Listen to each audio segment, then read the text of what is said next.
نبی کریم علیہ السلام نے فرمایا، بخاری مسلم ہے، فرمایا 7 ہلاک کرنے والی چیزوں سے بچنا، اگر ان میں تم چلے گئے تو ہلاک ہو جاؤ گے۔ 7 چیزیں ہیں جو تمہیں ہلاک کر دیں۔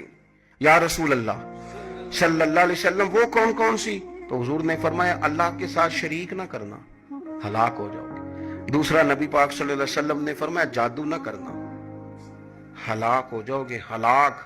اور یار جسے حضور فرما رہے ہیں ہلاک ہو جائے وہ بچے گا؟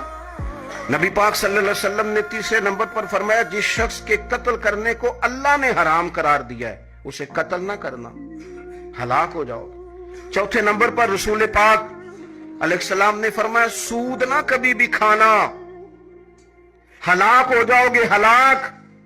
بڑی بڑی دلیلیں دی بینک والوں نے، بڑا سمجھایا تو آدھی صاحب مان گئے، محترم مان گئے، کہنے لگے نہیں جی نہیں، وہ کاروبار میں لگاتے ہیں۔ بڑے بھولے والے ہیں ہم، پتہ سارا ہے۔ اور دیکھو سب کاموں کے باوجود مستقل بینکوں میں پیسے اس اکاؤنٹ میں رکھے ہوئے ہیں جہاں سے مستقل سود آتا ہے۔ حضور نے فرمایا نہ کرنا یہ کام۔ تو کہتے میں سود پہ پیسے لے کے کاروبار چمکاؤں گا، تیرے نبی پاک نے تو فرمایا تو ہلاک ہو جائے گا۔ تو کہتا میں میل لگاؤں گا، حضور نے تو فرمایا ہلاکت ہے۔ تو کہتا میں بڑا کچھ کر جاؤں گا تو ہلاکت ہے۔ اچھی طرح سمجھ لیں، اصل مال بھی ضائع ہو جاتا ہے اس بندے کا جو سود کا مال ملا لیتا ہے، اصل برکت بھی اڑ جاتی۔ اور میرے نبی پاک صلی اللہ علیہ وسلم نے 5ویں نمبر پہ فرمایا یتیم کا مال نہ کھانا، ہلاک ہو جاؤ گے۔